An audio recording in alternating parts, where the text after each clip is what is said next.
us, ballpark number. How many times have you ran back the Chambea entrance? I'm up to about 3 or 4 rewatches of Bad Bunny's entrance, but I'm about 5 to 6 rewatches into Carlito's entrance. Easily. That had to be insanely. I'm thinking about deafening things that I've been a part of as we have enjoyed a lot more wrestling events throughout the past couple of years, you and I. Right. I would like to think if I was there in Puerto Rico to hear that Carlito return, that would be probably one of the more deafening experiences. I'd have to say, if we were in the building, it'd probably be one of the loudest pops we ever heard, like, period, in person. I mean, it was on TV for sure. Mm-hmm. So, yeah, that was an all-timer. The Savio Vega backstage pop was crazy, and so was the one when he ran into the match with Bad Bunny and Priest. So hats off to H and the whole staff, man. They killed it once again last night on Backlash, or, the Backlash event on Saturday was fire. Niggas was hating. Ooh, I seen them crowd noise tweets. Ooh, don't show the cap. It's showing. I know. Don't make it visible. It's ridiculous, man. You don't see the actual people making noise. You don't see the fucking babies in the air, the hands up here. Like, are you kidding me? Are you stupid? That's why people had to do the, hey guys, I know Chambea was hot on TV, but look at how it was in the arena. And I'm just like, yeah, please show it to him. Please. Pull the tapes. Fucking Mark. There's more than enough things we're going to have to discredit for the next couple of days. We're not going to mention the shot that had just happened a couple of minutes ago. We're not going to go into further detail of that. We got a lot to talk about this week. You know what? I know it's stressful for you. You know what? We can unpack it because I would say the game that I watched Sunday, game 4. I'd have to say, man, I was kind of dejected the first half. I was like, all right, yeah, this is just right. Pack this shit up, man. And there's nothing more frustrating. I'm going to tell you nothing more frustrating than a fucking comeback. It gets you back into the game, get your hopes up. You go into OT and you fucking blow it when you have so much time with the last possession. You have a whole sitcom worth of time for the last possession to actually come up with something decent. And you do that. Just squandered a great opportunity to fucking put the dagger in Philadelphia. But I don't know. Do you prefer a 30 ball? Do you prefer I'm about to cut the PS5 on and I'll see y'all in 2 days? Or do you prefer the overtime dagger to the heart, like how James Harden has been doing not in overtime, but at least in games 1 and now in games 4? The 30 ball is like deflating because man, we actually suck at professional basketball. You know what I'm saying? Like that's like the deflating loss. That loss too is just, if not more, equally, more than deflating than that loss, because it's just like, man, we were that close and we had it. We were up. We were back up. We fucked them over. They were dejected. They were ready to leave early. And then they just took over the game. And, Harden was just playing lights out. So it was just one of those things like, man, that loss fucking sucked. Well, I'm hoping for the best for the Boston Celtics. There's more than enough that, by the time that you hear us next time, we're going to be in the area of conference finals as we do Recut Gems each and every other week as our Patreon bonus. So shout out to everybody that is tuning in with us this week. By the time that you hear us next, you will more than likely, if things go well. Actually, matter of fact, no, I'm not going to do this. I'm not going to do that. I told myself I'm not going to do this. I told myself I'm not going to talk about conference finals too early because there are things that need to be attended to. I'm not going to do it yet. You know what? No. Those Knicks fucking trash, man. Fans, man. You know what? I got some people that are close to me, man, that are Knicks fans. And they are really, really like talking shit. Talking shit at this point where they're like down 2-1. And they got balled up in the last game. So I don't know where this confidence comes. Is it just a New York thing? I guess so. Because it ain't what the product on the floor is giving you that kind. It can't be that. You're getting balled up out here. You won a game without Jimmy Butler, barely. Okay, barely. I'm gonna do this shit talking for Mark because I know you're in the series, and of course you don't want to jinx anything. You don't want to get too over, Mm-hmm. But no, fuck the Knicks, man. They fucking suck. Who wants to play for James Dolan? What? Giannis gonna come over there in a couple years and play? Really? Giannis has more than enough to worry about throughout these next couple of days. Come on, man. Throughout these next couple of weeks, throughout this summer, and you know what? I'm going to leave them alone. I'm going to leave the Milwaukee Bucks alone. I'm on page 4 or page 5 of my dissertation, just in case I have to use it. I'm leaving it alone. I have found power in my silence watching this series. So I'm going to leave it alone. and I'm only going to use it if necessary. I will break the glass if necessary, but I'm going to leave it alone. I'm not going to talk about anything that's not in front of me just yet. When the time comes, the time will come. But just know, for those that might be waiting for it, it will be worth it. Oh, the humility you've displayed these series, man. I got to admit, bro.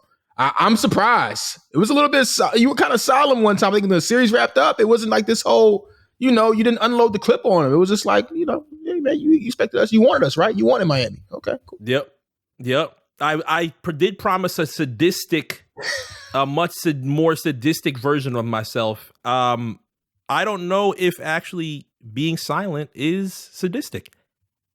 Being calm, being stoic, I guess is a wood word with it. If that is something that's more sadistic than me shaking the camera and telling you straight to your face, this team is not gonna do anything. I don't know. I'll tell you what I want, or rather predict. The last game, the elimination game for the New York Knicks, there's that beautiful sideline cam view of the whole team, and Jalen Brunson, because he played his quote unquote heart out. He's like crying. Just zoom in, like these niggas crying when that happens. Please, you're not doing one of these stupid ass shit that he does with his face like this. Just zoom the camera on. These niggas crying, man. They crying. Can you believe? Niggas were so upset at these niggas praying. That's crazy. That's an all-timer, man. Crazy, man. What was my favorite? What was my favorite one of those? Oh, so we're laughing at prayer. Talk about inclusion. I said, nigga, I don't never want to see this nigga on my timeline again. We're talking inclusion on this sports ass tweet. Twitter's funny, man. Social media is just funny. They slapped the coexist bumper sticker on your tweet. Coexist. I just can't believe it. I can believe it, but I can't. That's the worst part about it. When you actually can believe it and you're upset that you can believe it. The absolute worst. Oh my gosh. Hey, man. They lost. And they were like, expected to win. God forbid. One thing that actually was expected to be very well that you went to, I want to get a little bit of stories of how this went for you. Where was it in Ohio that you went to go see our legend, Lil Wayne, on his new tour? At the Cleveland House of Blues on the Wayne tour that he's currently on. This is the Carter tour. That's what it's called. I was like, what the hell is it called again? This is the Carter tour. The House of Blues in Cleveland. And I posted the set list in our Discord, and I was like, oh yeah, I'm not missing this for shit. Mm-hmm. So, got the tickets and was upstairs. Like upstairs in the House of Blues, they have like fixed seating. The floor is just the floor. And I did not deal with that. But I went up there and I'm just like, hoping to score a seat. And lo and behold, it's not all GA. Those are actually assigned seats. So you have that embarrassing moment of getting tapped and hey man, you're in my seat. I'm like, oh no. So I had to like maneuver behind the seating upstairs and get like, a good view on the perch where it's like, I'm not gonna lie. Sometimes I had to like stand and get on my tippy toes and watch and see what the fuck's going on. And I was like, but you know what? It was worth it. I'm not gonna sit here and complain because it was an amazing show. The set list that I posted, it was pretty much to the T.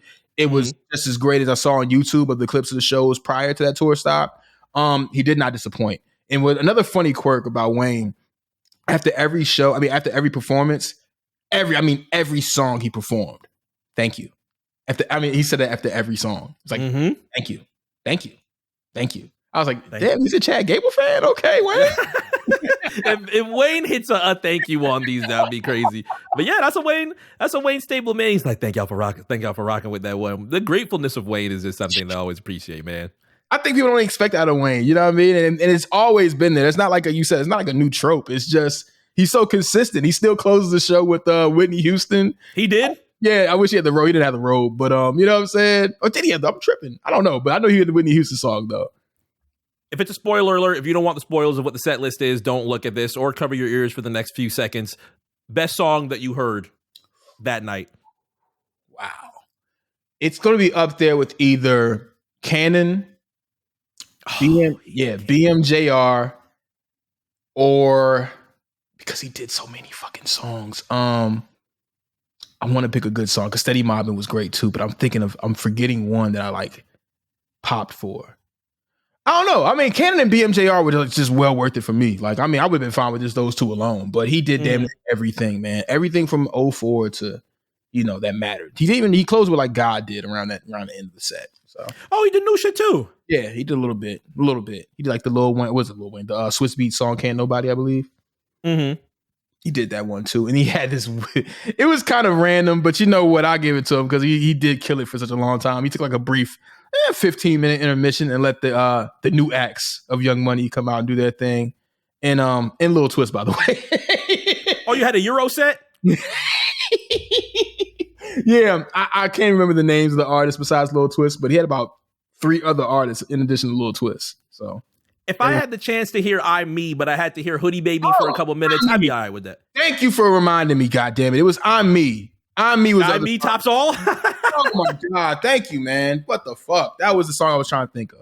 Yes. It fucks me up because I thought that there was going to be a moment that I would never hear Ride for My Niggas, Drought 3, Mike Jones, because I think at the time that I heard it, which ended up being Drake vs. Wayne, completely surprised me. Drake vs. Wayne, one of the best tours that I've ever been to. I still hit myself in the face from time to time for not buying any merch because that was very rare Capcom merch that I would assume everybody's probably, grew out of. You don't really see people wearing their old Drake vs. Wayne merch anymore because it's so dated. Right.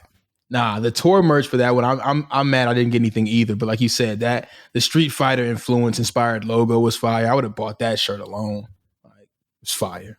Great shirt. And the only time that I heard that he ended up performing this out here was he was at some random show, I think in 2007, before the tapes even came out, before he was even pushing Drought 3.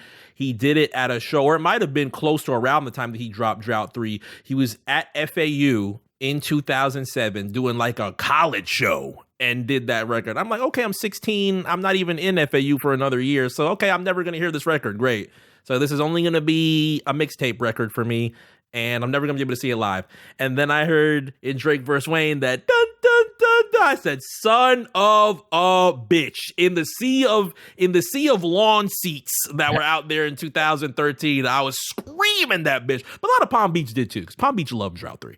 Yeah, no, it's an all-timer, man. It's like a 5-mic mixtape, yo. There were people in there going word for word with all the mixtape songs, like Ride for My Niggas, I'm Me, all the classics, man. You had real day one Wayne fans in there. There were people in there my age. I'm just like, wow, folks, we're old. We're getting there. It's scary, but it's happening, and we're all enjoying it, though. So salute to Lil Wayne. That was a great show. I'm glad I didn't miss that. And I would appreciate those types of shows over, like, the response that came from the show of, why isn't Lil Wayne having a 2023 headliner show in 20 different cities across the country? He should be completely topping these out. Why is he doing shows like House of Blues? He's always been more of that intimate type artist, even though he is one of the largest hip hop artists in the world.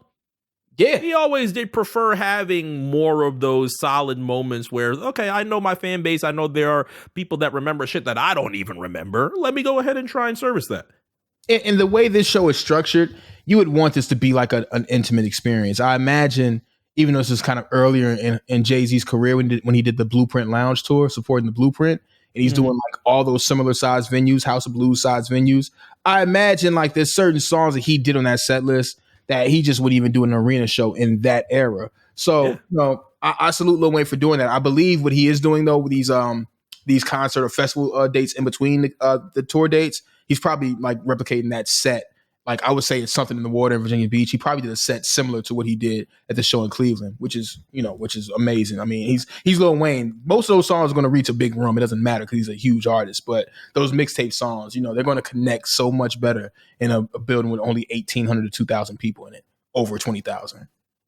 Now, I don't know if we're going to be able to get mixtape songs from this next show, but you had actually given me heads up couple days before it was announced, and I do appreciate that because it helped me get my ducks in a row just a little bit to know how I'm going to pull this shit off, because there is no question of whether or not I am going to try and pull this shit off. It is happening one way or another, no matter the city.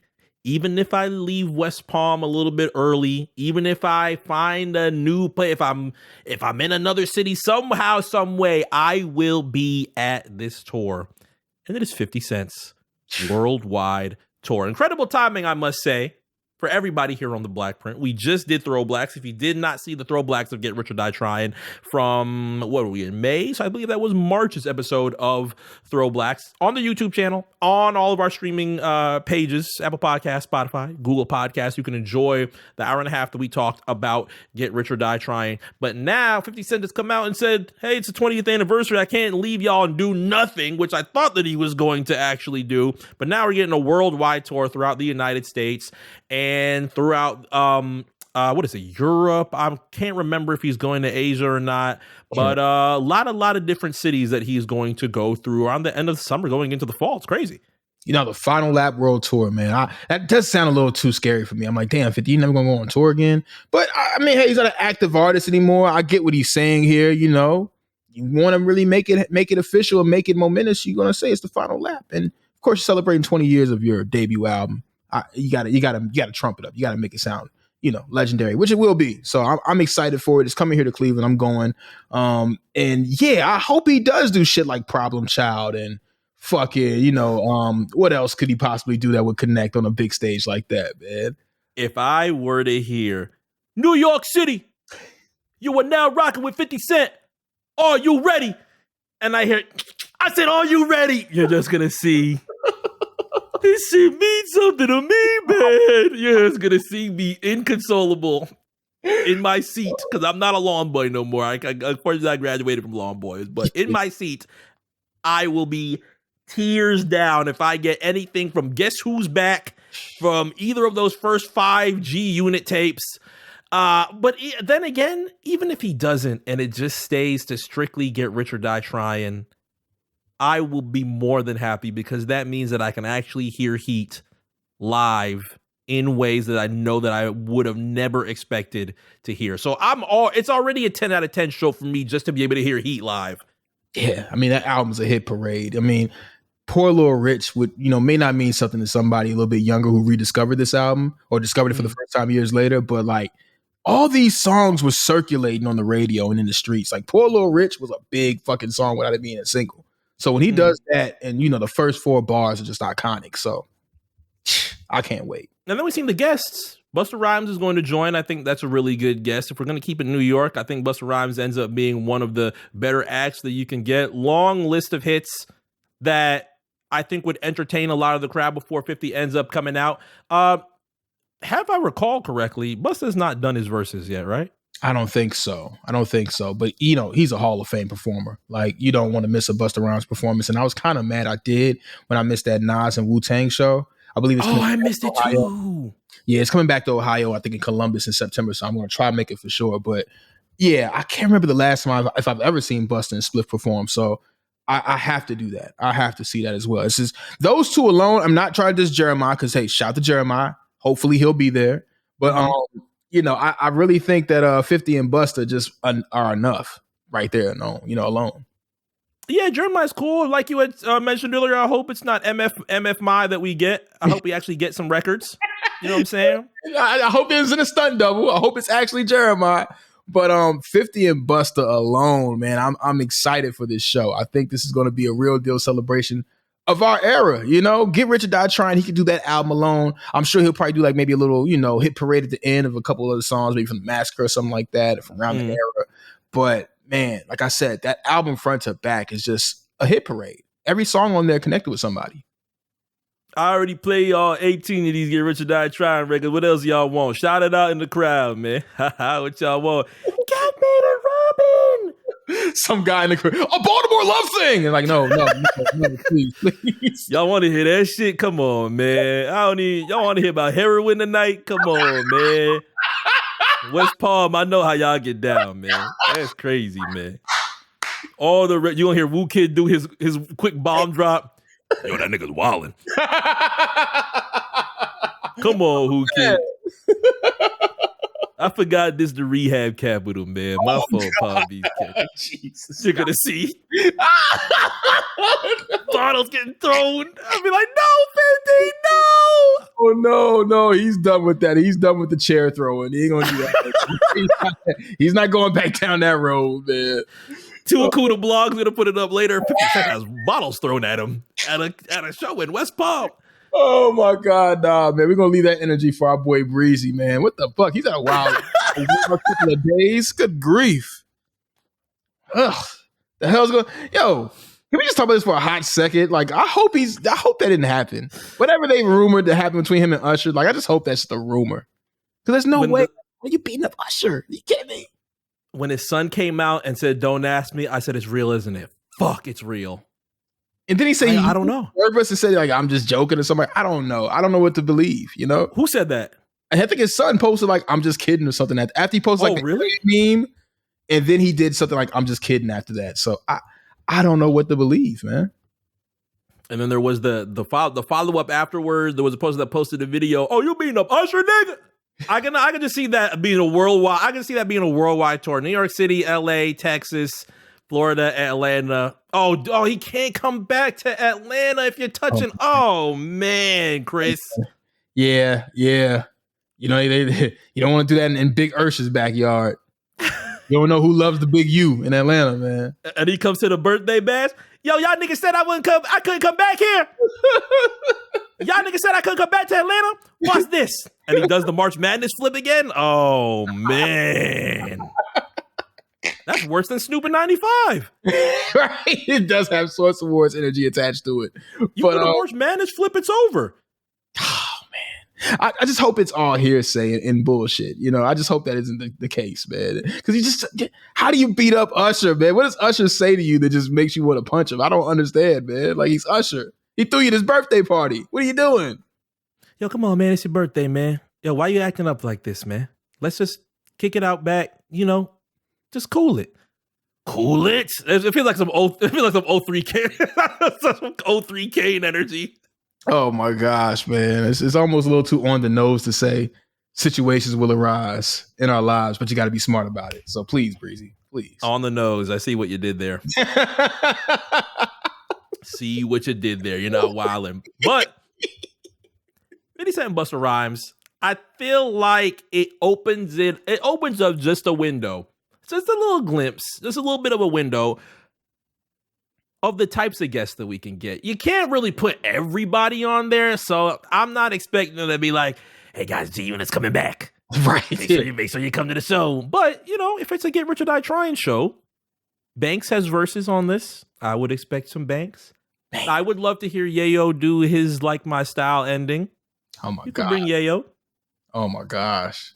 Even though this might be a stretch for 50 Cent, you've got a great guest on Bloodhound. Just bring him back. That's it.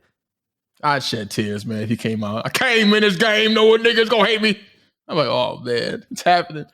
West Palm, y'all remember me? Yeah! You're gonna see me go crazy. Yeah, I got back with the nigga 50. Y'all niggas thought it wasn't never gonna happen. Listen. I ain't game, nigga. My dog fuck with me. See, that's why I miss you, nigga. Matter of fact, Cool Kid hey, now that we got all fours back, Cool Kid dropped that shit, man. Bum, bum, bum, bum. Take your nut. You're just gonna see. Oh my God. I'm here to break your bones, America's Nightmare. We at it again. Oh my God. They break out a performance of gangster shit. I'm gonna cry. I'm gonna cry. Like, for real. I'm gonna cry. Oh, how about this one? Y'all remember that shit? Hey, Who Kid dropped that? Boom, da-dun, da-dun, ding, ding, ding, ding, ding. Shit I've been through to make my heart turn cold. I stay G'd up. I love that song. Y'all better stand on your fucking feet, goddammit. The way I was acting for Gunther, yeah, you will see that in G'd up plays. I'm here, cocaine, heroin, ecstasy, marijuana.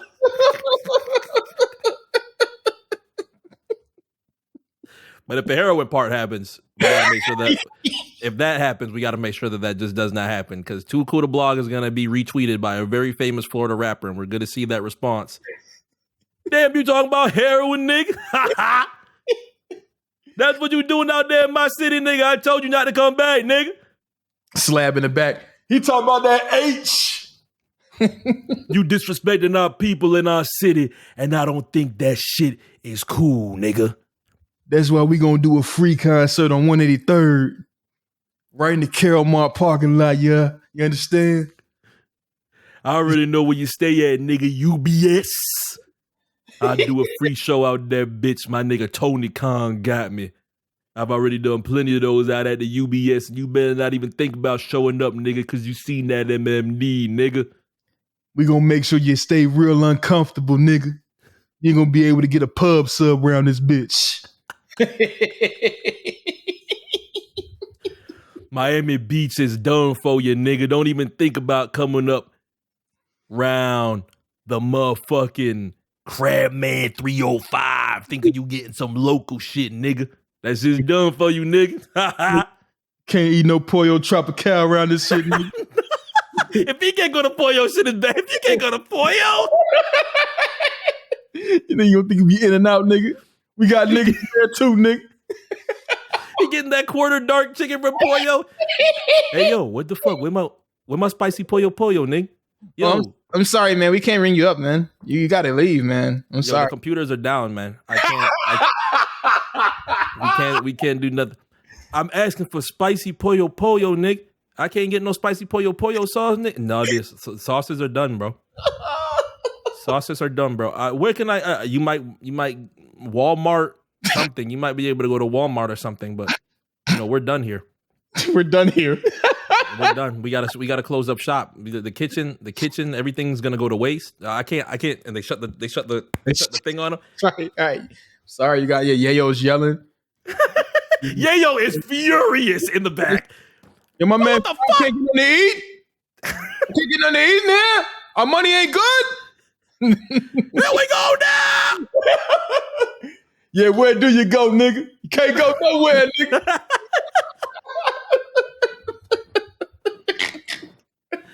Shouldn't have said that shit, nigga. Put a chain on that thing, nigga. Poor 50, man. I hope not. I hope this ends up being a Shady Aftermath special. I don't know how much Shady Aftermath special that we can get right now. I don't think M's going to join him.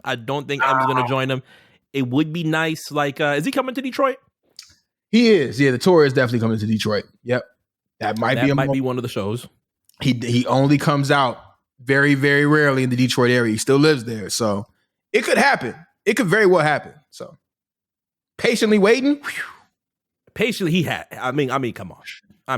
If this was your protege at the time, I'm not expecting you to hit all the dates, but at least come out for the Detroit show. If we get G Unit, hopefully, if that even ends up being just the New York dates, I'm cool with that. Busta and Jeremih is already. I'm actually. You put it in my head. I'm actually surprised I've seen Jeremih before I have seen Busta Rhymes. That is a time that I saw him in 2009. It was very early. He literally just dropped the debut. I won't say personal classic. There are definitely records on that Jeremih record. I'm not sure if I would say personal classic, but I have seen him before Busta Rhymes. That's a surprise. That second single was like, I thought I told ya I'm a star. I'm a star? Was that the second single? I think that was the second single. I just remember that. I see raindrops. Raindrops falling on my head. Raindrops. You gotta hit the 09 Jeremih. Oh my, you're right. Had the little higher pitch, Man, yeah. I mean, you know what? I just thought about that. Wow. Yeah, he's gonna do like a hit parade and he's gonna come back out. She wanted, I could tell she wanted. Won't you go in? Get it. Hit it. Put it down on me. Okay, yeah, what is it? It's only started popping it. Hey, that better not be MF mine now. Jeremih, come outside now. Come on, man. Don't play with Fifth. Come outside now. But outside of that, all the other Shady Aftermath names and labels, I think we could chill on. Back when I was 15, I was signing up for anything Shady Aftermath. Even tried to sell that Encore was actually pretty good and wasn't fake. Yeah, we all thought that leak was a bootleg and was like, oh yeah, we just beat the system with this bootleg album, man. The real one's coming, and then that actually was the album, and we were all like, wow, this is depressing. Come on, guys, it got Mockingbird on it. Come on, guys. Wow, yeah. I'm gonna tell you what I was like looking for that he didn't have on that album. Where I noticed like something's wrong with him because he never passes up an opportunity for these lines. the lack of multi-syllable like lyrics on the album. Like there was like very little of those. Like especially Mockingbird. So I knew something was up. Like this guy doesn't pass up multis for nothing, for nobody.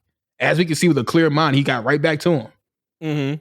So yeah, that's when I knew like something's wrong here. There's like a lack of multis, bro. And this is when I was like, I wasn't a key styler, but you just even that phrase alone should ring a bell to people who was on the internet at that time, like key styling and shit, and having have those multi-syllable flows and shit. I was really kind of into that at the time, and it was a lack of that album. I knew something was wrong with it.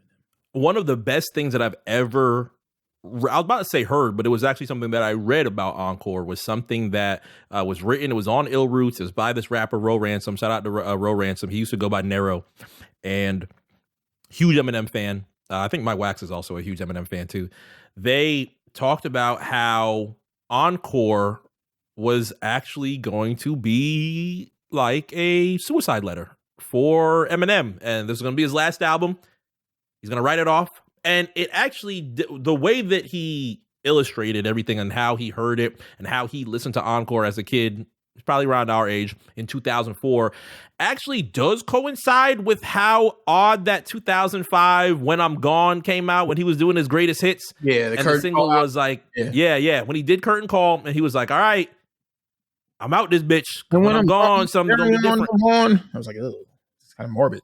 Yeah, exactly. And it actually does fall in line with how that ended up going. And, by the time that 2006 came, we got the Re-Up, another album that I shamelessly sold and said, hey guys, we're back. Shady Aftermath, we're back in the building. We're good. Was that the album with but you're acting like you don't know? Yep. Oh my God. Yeah. Eminem Read Up, all right, around that time. He had what was the last one? No Apologies or something like that. If Encore were to pull that off, that might be our recut rec for the week. And I know a terrible recut rec. Usually we give you guys amazing things to listen to. But if there's anybody that's listening that has never heard Eminem Encore, I promise to God, plus can also attest to this too. If rap was 2K before this album, Eminem was in the realms of not probably even with roster updates. Yeah, it was at least no lower than a 97. Yeah, I'm about to say 97 is like the floor. There's nothing beneath 97 overall for M in 2003 and before. 2004, that roster update comes out. Going into 05, you're probably seeing a drop to 85? 80? Is it at 85? I mean, it's like seeing a nigga go from like 33 and 8 to 21, 4 and 4. I'm just saying. It's those 85s with like that, but still have like a 93 ball or something like that. So you're kind of ass, but at least you still got a decent 3. Yeah, you dropping like 12 points per game average. It's kind of the same thing. I know we usually have better recut recs for you guys, but if there is anybody that has not listened to Eminem Encore, just start it from the top. You've probably heard Like Toy Soldiers already. One of my more favored Eminem records, if I really had to think about it. Sure, I agree. Yeah, because I was digging for songs to like on that fucking album. I definitely I was like, yeah, I like this song. Yeah. You probably heard Mosh. That was big. It's not going to make sense in 2023. That was big Bush era. Let's get Bush out of here. Then Bush doesn't leave. So it doesn't really make much sense to those that are just listening to the first time in 2003. But it was something that was quote unquote big in 2004. And then you have Mockingbird, which was probably the last single from it. Or it might have been flipped. It might have been Toy Soldiers that was the last one. And then Mockingbird was one of the second to last, remember, like that. And Mockingbird, another one of those sad, this is the ending type of records that you get from Encore. Yeah, and I was going to say a little bit earlier, Encore is an extreme example of a period piece. So that you're right, like songs like Mosh, you're not going to understand fully if you weren't in that moment and understand, the headspace that everybody was in at the time. Mockingbird is like the latest in a series of songs he dedicated to Haley, and it's like there's all like there's all the common Eminem tropes there, but just they're the awful versions of such. Like Just Lose It is the pop culture record, and you're just like, this is not good. Yeah, nah. Good. Like the formula stinks now. And he got back to it when he came back with Relapse. He made that song We Made You, and oh And I was like, We Made You was just like, we're doing this again? again. I'm glad you're back, but we're doing this again. If he would have started with if you see what it's like to be me, you see, I don't even know the names of the words on that hook right now. But if we would have started with Beautiful, it would have been a much better. All right, guys, I'm sober, I'm back. Here we go. But then he came back with Triumph, the Insult Comic Dog, dissing Kim Kardashian. And, it's just like some things you just can't shake with Eminem. At that moment in time, I was like, this nigga is really Fry from Futurama. They like froze this nigga 5 years ago, and he just came back doing the same shit. Like, this is crazy. But then we had the three-headed monster, him, 50, and Dre. I actually don't want to hear that record. So I hope he does not do that. Do not do Crack a Bottle. 50, if you're listening, do not do Crack a Bottle on tour. 50 sober as hell. It's bottle after bottle. Like, come on, man. You just hit the lotto on the bottle. Shut your body bottle. Please, no, please don't. And you know what's so crazy about Crack a Bottle? Niggas were like, the streets are back. Oh, this was one of the biggest fucking records in 2009. Yo, like, I think we were all clamoring at that time in the back half of the 2000s when we weren't, like, I won't say we, because we were locked in, but like the masses at large weren't ready to really give the mantle to Lil Wayne. So you had people like clamoring for Jay-Z to be back in full force in the back half of the 2000s with Kingdom Come and so on and so forth. Obviously, Dr. Dre, who had a big resurgence at the top of the decade by bringing in M and his album and all that. Him, everybody still wanted Detox around that time. And as a matter of fact, wasn't that supposed to be like a lead single? Wasn't that like it was a Lucy, but people thought that was going to be like a lead single for Detox, right? That was the records that was like, all right, guys, Detox is coming. I swear to God. Yeah. I swear to God. Look, we dropping some other ones. And then that's when we got, I think Kush came like a couple months after that. Right. Oh, I forgot about that. Kush, wow. I was like, all right, it's okay. I'm not fully there. Then I Need a Doctor came out. I think I tried to sell I Need a Doctor. I'm a little bit upset that I tried to sell I Need a Doctor. Oh my God. That, man, like, whatever Jimmy Iovine had his artists on at that time, like the Interscope diet plan was ridiculous, fam. Like the Skylar Grey stimulus package. But that too, but like look at from let's say 06, 07 to like whenever that came out, bro. Like Timbaland, Dr. Dre, even fucking M when he came back and was doing like recovery. I'm like, oh damn, M is at Planet Fitness every day apparently. Like he had him on like a serious diet, man. Like all these guys are like Vince McMahon stout figures. Like that's what they're looking for. Like they're looking for that type of package at the Interscope for that around that time. It was just like, why are they all like hitting the weights heavy? Like Busta like blew up to like a super heavyweight status for a minute there around Big Dre's shoulders were like this on top of this, and then he was wearing the medium black turtleneck, the Steve Jobs turtleneck. Dog, he was in Costco getting like 5 buckets of whey protein every day, fam. Like it was crazy. It was crazy. Do I have a Dre? I don't want to disrespect Dre and not have a Dre. I don't think I have a Dre. I almost went Ross. I'm not going to disrespect you, Dre. I don't have anything set for you right now. All I have is a hell yeah. That's it. That's it. That's the only thing I feel confident on. Actually, I could say for you niggas who said that I turned pop and the first flop, y'all the reason Dre ain't been getting no sleep. So fuck y'all, all of y'all. Y'all like me, blow me. Y'all go keep fucking around with me and turn me back to the old me. That ain't what I'm not like. That's on the same. Nothing goes that. No lips. What's the difference? Why do you say that like it's a LA Noir? Why did he do LA Noir on that record? I don't know, but I was about to say that might be Eminem's most popular like verse with black people. Like that was like a big verse in the hood. Like with niggas? Okay. Yeah, I ain't gonna lie. That was like that might be his biggest hooking verse. One of them.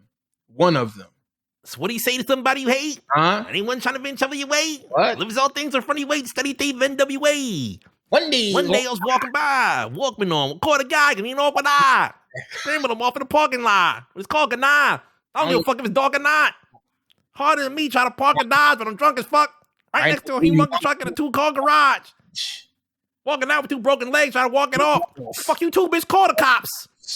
I'm gonna kill you in a loud ass motherfucking bark. Who was it that said that's a DMX diss recently? I don't know, but come on, y'all. Stop it. That was And if I have this wrong, by all means, that was a reach of reaches. I don't know where they. Yeah, that was a reach. That was a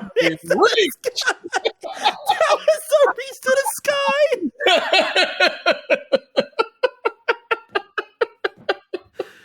I don't know where the fuck. I honestly do not know where the fuck they got. Well, DMX was pissing off a lot of niggas back in the day. Let me tell you, back in the day, I don't know why. I don't know why I went Booker T. I don't think Booker T would know this lineage of DMX. I was about to go like 1934. See, everybody's pissing off DMX. See, and everyone's one of them. See.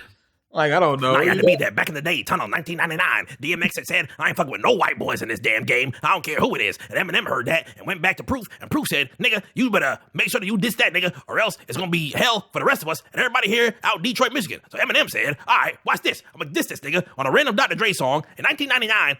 I don't understand where it went. I don't understand where it went.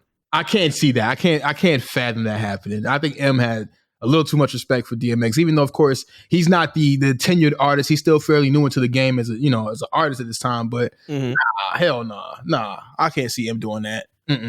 Nope. But we'll end up seeing how it ends up playing out. Plus, we'll be there. I will be there. 50 Cent tour, worldwide tour.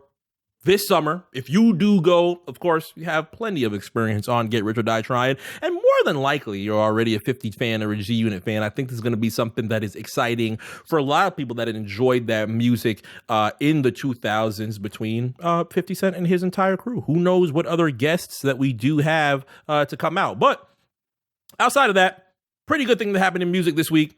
I was about to say our dog, not my dog. He's not really your dog either. But I guess it's positive in the world of music, I guess we'd say. Ed Sheeran beats the Gaye Estate. I tried to see y'all that said, oh, by the way, it wasn't the Gaye Estate. It was the right of Let's Get It On. Take it. Put it the wrong way. Take it. Gaye Estate is an L. I'm not putting that to the, whoever else it was that wrote Let's Get It On. You tried it. You lost.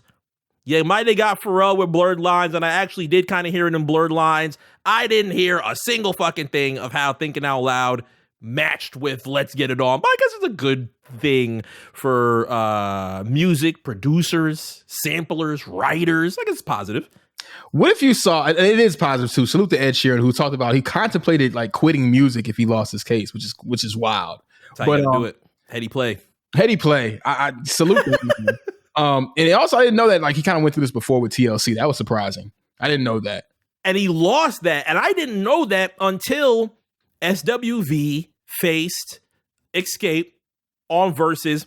And Candy's like, yeah, we got some money out that nigga. I was like, what are y'all talking about? And then I actually looked it up and I listened to it because we've all heard Shape of You millions of times. Yeah. More than likely if you listen to the radio.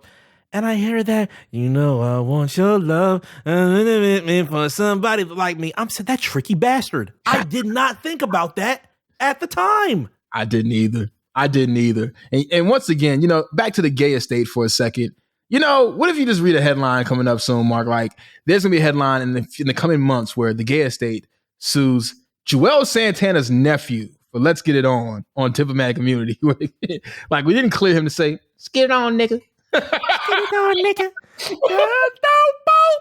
Oh man. Yo, you dealing with a G from the block. Here's me from the block with the telling niggas. Let's get it home. Yeah, that's love right there, B. That's love, baby. What dumbass shit they can't say, Ma, if you give good brain, you get the Dipset chain. Let's get it on. That's love. That's love right there. That's love, baby. They were extremely high for that session. I mean, all those sessions, but I know they were very high for that one. Because that is just a funny fucking song, man. What's the highest Dipset sessions? When they did Haze and Days or something. When you did the Sesame Street shit, I'm like, y'all are so damn high. Yeah, it had to be that. Or when they did Push It. Push It, they had to be high for Push It. Yeah. they had to be high for that one. Shout out to Lil Weezy in the house tonight. Cash Money. Bitch, shit ain't changed since 88. Nope. Better get on the corner and push something. Killer. Look, it's so ingrained in my head with the Wayne remix, so I always scream, "This the remix, y'all!" in my K-Slave voice. Right. Yo, baby, yo, come here, give me a kiss. You better make it fast. Something that you can't say in 2023. Yeah, I mean, I think Jimmy was just in love with the 80s, man. I feel like that was a Jimmy idea. Because Jimmy had the whole certified gangsters movement going, you know what I'm saying? Like, I think he really fucked with the 80s sound. Like, yo, It was Jimmy's idea to have J.R. Ryder rapping over Pantera and shit? I think so. I think so. Another high moment. I gotta give it to him. This nigga Jim, man, he keeps making me rap over fucking Def Leppard and shit, man. I'm just trying to rap over some normal shit. It's a lot of different audiences out there, JR. You gotta get with it. They be out here listening to us too, Nah, they gonna kill me on the block to this shit. Why the fuck am I rapping over Poison? Every rose has its thorn, man. How am I supposed to? I say, yo, every rose it has it. I'm in tour with the bastards, masters, style. So I can't. I almost had it. God damn it! I petered out. Fuck. JR right over Guns N' Roses, Sweet Child of Mine. You know what I'm saying? Something like that could happen. It could happen with Jimmy because he just loves the 80s, man. Sweet Child of Mine. That reminds me of like F-U-E. What was it? Fort Minor and Jewels, man. They really did love the 80s. Oh, I'm telling you, he could tell you what the 80s like. He said it himself. That was a hard wink to the camera. That's the second time this show. I gotta get the fuck out of here, man. We will see y'all in 2 weeks. Brand new episode of Recut Gems to kick off not to kick off the month of May. We are literally in May. We're gonna be getting closer to a little bit of holiday time for Memorial Day weekend. It'll be a little bit earlier than that, but of course you will hear from A Plus and I. Brand new episode of The Black Print next week. Josh is still in Japan, so expect to hear some special guests with us next week between myself and J5 on The Black Print. We're still off on AMP. We're going to be back in about 2 weeks for season 2 of AMP. You will get brand new details of that as well. And of course, once Josh comes back, we'll have all those details start formulating so that you can enjoy us back on AMP once again. Hopefully, we'll have some brand new details to also share with you on how that is going to go for us on AMP. But plenty of good things coming out through the month of May. Of course, you can follow me everywhere, my man MC. Go follow A Plus everywhere that he is in at A_plus. And until then, thank y'all so much for tuning in for another Black Print Patreon bonus. We will see you next week. Well, in 2 weeks, excuse me. Peace.